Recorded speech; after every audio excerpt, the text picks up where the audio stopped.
Good to have each of you here this morning. We're going to be continuing our study through the book of 1 Peter. So if you would, 1 Peter chapter 3 is where we're going to start. You'll notice that it starts by saying, likewise, wives. And you may say, likewise what? What are we talking about here?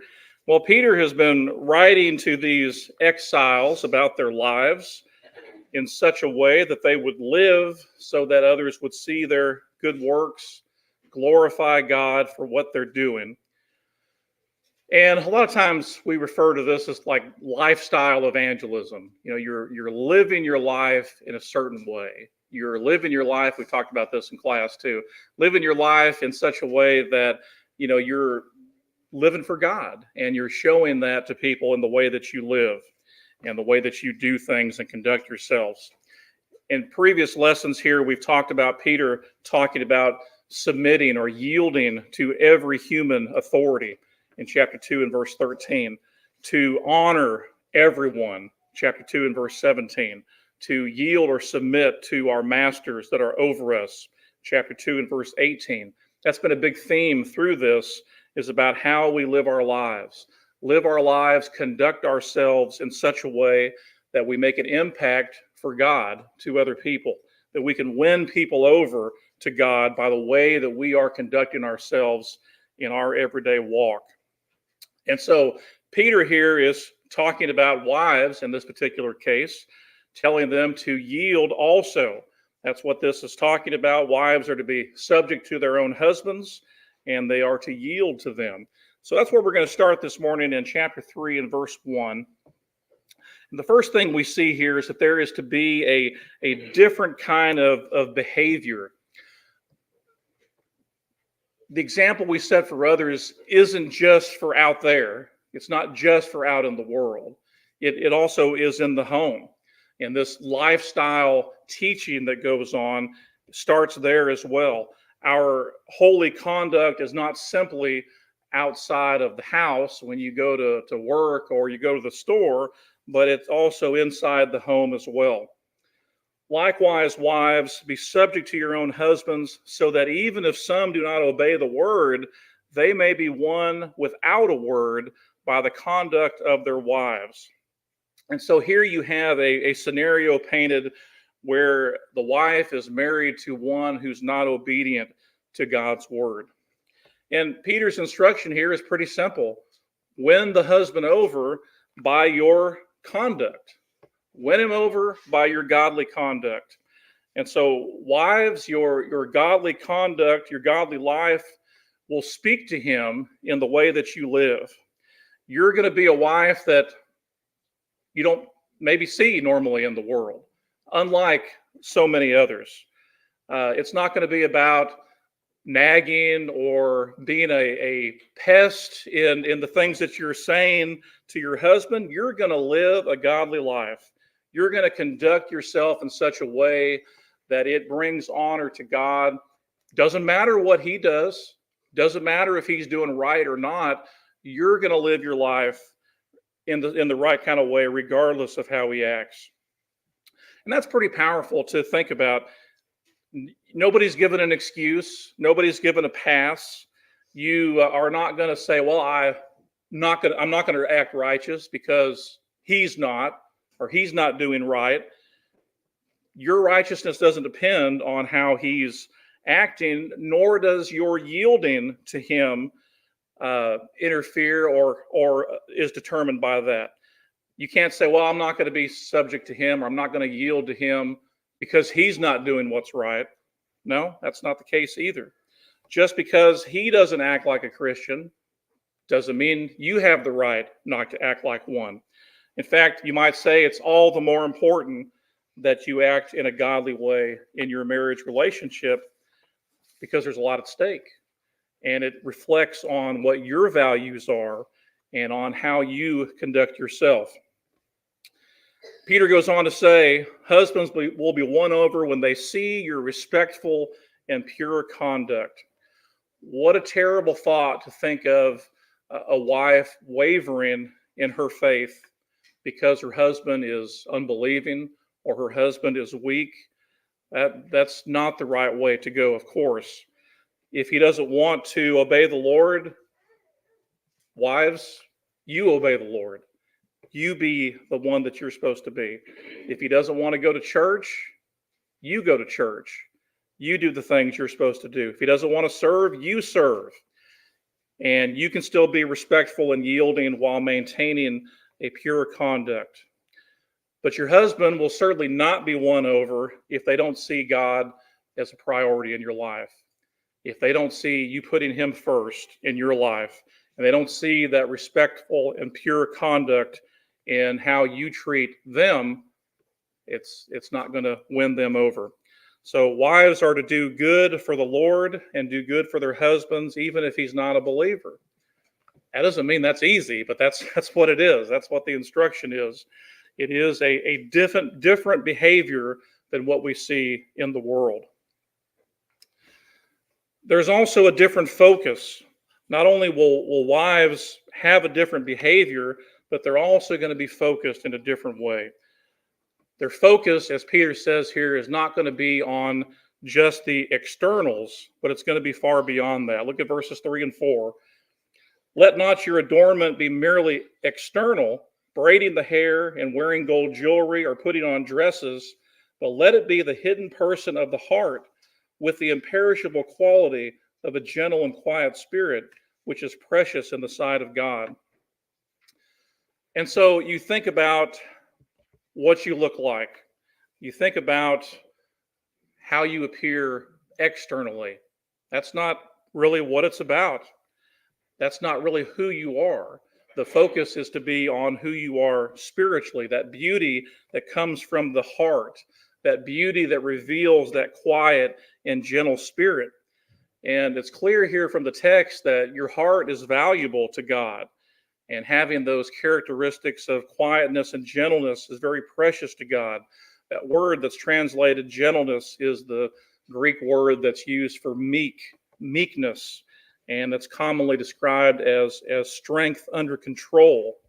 And it's a trait that Jesus talked about quite a bit and exhibited in his life when he says, "Blessed are the gentle," in Matthew chapter 5 and verse 5, for they shall inherit the earth. When Jesus says, "Take my yoke upon you and learn from me, for I'm gentle and lowly in heart," that's the word there for meek, gentle. "And you shall find rest to your souls." So Jesus talks a lot about that. He exhibited that in his behavior, but it's the person that is in control of their self. And as one person I read put it, you're angry at all the right times, and you're never angry at the wrong time. You're just as you need to be. That's obviously a tall order, but that's where we're supposed to be. Moses is described as the most gentle or the meekest of all in Numbers chapter 12. Well, we've probably heard of this passage before, and we see how it's often taken to an extreme, how wives are not to focus on the external at all. But that's not really what's being taught here. If that was the case, that they don't concentrate on that at all, then, you would have to conclude that nothing externally is important. So therefore, the whole even wearing of clothes would be not something to focus on. I don't think anybody would say that. And so you would take it to the extreme again, which is not what the point is. Peter is not saying that, but rather it's that not but construction. It's not only this that's important, but it's also this. And so there's a only that's implied in this kind of teaching. When you are adorning yourself, you're not only concerned about your hair and your jewelry or your clothing, but also that which is on the inside. So it's not a sin to look nice and to dress nice.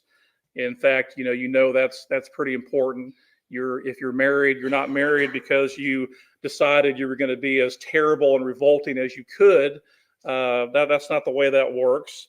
You're trying to do what's good for one another. But in all of that, you understand that the real beauty comes from your godliness. It comes from what's inside. And the world so often focuses on the external, that it pushes the internal part out.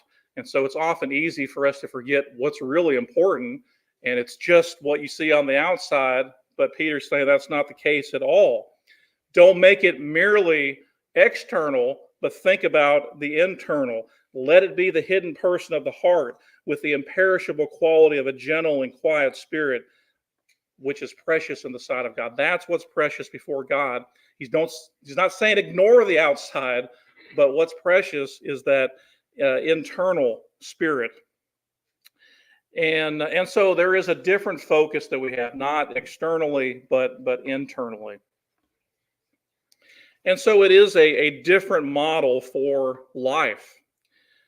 Holy women in the past placed their hope in God by focusing on the inside and the outside, by not just focusing on one part of it. They clothed themselves with this yielding attitude that Peter is talking about here in these verses. Look at verses 5 and 6. For in this way, in former times, the holy women also, who hoped in God, used to adorn themselves, being submissive to their own husbands. Thus Sarah obeyed Abraham, calling him Lord, and you have become her children if you do what is right without being frightened by any fear. So Sarah is used as an example here of this godly, yielding, submissive attitude. Sarah is used here to be a model for the life of a Christian wife. And of course, this is another passage that's often misunderstood. And we joke about it sometimes, but Peter is not commanding that wives call their husbands Lord, and is not saying you need to call him Lord or Master, and that's the way it's supposed to be. We like to joke about that a lot, but she is an example, however, and she is an example for how women are to treat their husbands. And Peter describes here a bit of a lost culture of sorts where wives showed respect for their husbands by calling them Lord or calling them Master. That's not a usual expression today, for someone to call their husband that. But we need to see what the point of emphasis is about the respect that she is to have for her husband.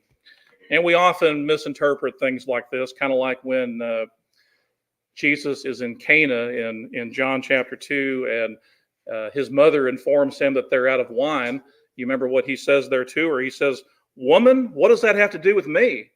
And you can read that and you're like, whoa, that seems harsh. But, culture, the way that things are put, has a little bit of a different emphasis. The same thing is true in regards to this. Jesus, of course, was not being rude or anything like that, but he's addressing things in a way of the culture. And often that kind of gets lost in translation as we read it for ourselves today. So the custom of the day was for wives to call their husbands Lord, but it's really about the kind of respect she showed her husband. And that's seen in Genesis chapter 18 and verse 12. She had that proper, respectful attitude towards her husband. That's clearly not our custom today, but we certainly learn something from that, in that she had respect for Abraham. And Sarah showed a yielding spirit in her conversation with Abraham. And that's really what Peter is talking about here. That's highlighted again in Paul's words in Ephesians chapter 5 and verse 33, when he said, "So again I say, each man must love his wife as he loves himself, and the wife must respect her husband." And so that bears out in multiple places. But by doing good, he says that wives are children of Sarah. Even if your husband is not a believer, you're still heirs of the promise if you remain godly and faithful. And verse 6 reminds us of that yielding places the wife in kind of a vulnerable position, but she is trusting her husband to act in her best interest. And he talks about there without being frightened by any fear. Peter says she shouldn't be afraid. She's yielding not because he's necessarily a great guy, but it's for the sake of Christ, for the sake of the Lord. Do not fear, do what's right, live godly, have this quiet and gentle spirit. Don't do so in fear, but do so because of your following of Jesus Christ and what that means in the life that you're living. All right, guys, you're not left out on this. Verse 7, you husbands likewise live with your wives in an understanding way, as with a weaker vessel, since she is a woman, and grant her honor as a fellow heir of the grace of life, so that your prayers may not be hindered. This is another often misunderstood and perhaps tortured text that is often the case. But you'll notice here again that he starts off by saying, likewise, husbands. Well, likewise, what? Here we are back to the introduction of this sermon.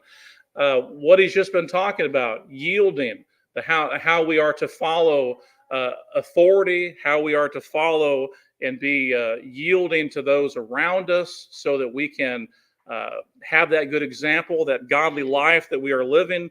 And so he even says here, likewise, husbands, which means husbands, you have some yielding to do as well. So how are they to yield? You yield by living with your wives in an understanding way. Husbands are called upon to live with your wives and treat them in a way that is understanding and is considerate. So husbands have a responsibility to not be harsh with their wives. You're not there to order them around. You're not there just to try to tell them what to do. You're not just going to act like the boss. God has told wives to yield to the headship of the husband, but God doesn't tell the husband to act like a dictator. He doesn't tell them to be harsh like that. You're yielding by living with your wives in an understanding way. And that, again, is often different than the way that the world looks at that. But the middle part of that verse teaches husbands how to yield to their wives. You yield by showing honor to her as a weaker vessel. And that's something we should probably read a few different times. Read it over. Yield by showing honor to her as a weaker vessel. And it's easy to take that too far once again. We know that a woman is not weaker spiritually. We know she's not less than a man. We know that it's not anything like that. We do know that a woman may be weaker physically, but even that point of emphasis seems like it doesn't really have a whole lot to do with what Peter is talking about. He's talking about living with your wife in an understanding way, yielding to her in an understanding way as a weaker vessel. You're to show your wife honor and as that weaker vessel, and that is she is to be treated in a certain way, treated as a prize, as someone who is valuable to you. She's not treated as a common vessel, but is treated as delicate and fragile. Now, the text doesn't say that she's delicate and fragile, but you are to treat her as something precious like that. Adam told me this week, because I asked him, he told me that he has a baseball that's autographed by Mickey Mantle. And he got to meet Mickey Mantle with his dad and his brother. And I guess, were you a teenager? Because I think he died in like 93, so that's been a few years back. But that is a prized possession. That's something that is very prized by Adam. And so you can imagine when, everybody gets together with the family and they're talking about going outside and playing catch. Adam doesn't say, hey, let me grab this ball over here. Let's go play catch. No, that's prized. I don't know for sure, but I imagine it's probably got its own spot. It's probably in a case. It's not something you go and throw around. Could you go and throw it around? Well, sure you could. It's just a baseball. Would it survive if you threw? Sure it would. It's a baseball. Those things are not meant for keeping on a shelf generally. But, even though it would hold up, it's a prized possession. It's something that is valued. And so it's treated as delicate. It's treated as fragile. Even though it's really not, you treat it that way because you prize it. It's important to him. And so you wouldn't go out and play catch with it. You treat it a certain way. And all the more when we think about our wives, they're precious. They're valuable. You treat her with respect. She's not inferior. She's not necessarily fragile, but you're going to treat her in such a way. She's a fellow heir of the grace of life. You're not going to treat her less than that. And you're not going to treat her in a way that's inferior. She is striving to serve God just like you are. You're not going to treat her anything less than a fellow heir. She's not a slave under you. She's a fellow heir with Christ. So I think that's very important for us to think about and understand. And certainly don't miss the last part of that verse where he says, so that your prayers may not be hindered. If we don't treat our wives with honor, if we're not living with them in compassion and an understanding way, if we're not showing honor to her as a fellow heir, what about your prayers? God's not listening. Your prayers are blocked, so to speak. He's not hearing what you have to say. That's pretty interesting to think about. Is your relationship right with God if he's not hearing your prayers? I would say not. And yet that's what we're talking about here. If you're not treating your spouse correctly, then your relationship with God is not correct. Don't think you can treat your wife as a slave or inferior or harshly, and that it's okay, all things are good between me and God. That's not the case. Don't think you can treat her as less than what she's supposed to be treated, that you can mistreat her or make demands of her that are not acceptable in the sight of God and think that that's okay. No, they're not. You can't be harsh in that way and somehow be all right with God. And what that comes down to is it being sinful. Show her honor, show her kindness in the way that you treat her. So as we close this morning, think about just how powerful this text is in the context of who we are as Christians, what it is we're trying to do, the glory that we are bringing to God in Christ by the way that we live, whether it's the authorities in this world, whether it's our fellow man, how we treat one another there, whether it's our place of work and employment, how we interact with other people. We're trying to show God glory. We're trying to put the emphasis on him, but it also goes into the home as well. How we treat our spouse, how we live towards God affects every aspect of our life. It's not just when we're outside, it's when we're inside as well. Wives, show respect in your actions and your words. Don't let your beauty just be on the outside. It needs to be on the inside. Reflect that gentle and quiet spirit through your pure conduct. Husbands, show compassion and understanding to your wife. Treat her as a valuable and prized individual. Show her honor. Treat her as a fellow heir in your spiritual walk. You don't want to be hindered with God. You don't want your prayers to be blocked. You want to be right in his sight. This morning, if your life is not right with the Lord, you have the opportunity to change that. He wants you to be with him for eternity, and he's done everything possible to make that possible by sending Jesus to this earth to live and to die, to be that sacrifice. We want to bring glory and honor to him by the way we conduct ourselves, but it starts by being a part of that family. This morning, if we can help you, we'd like to do that. If you let it be known by coming forward, so that we stand and sing. Have you a heart that's willing?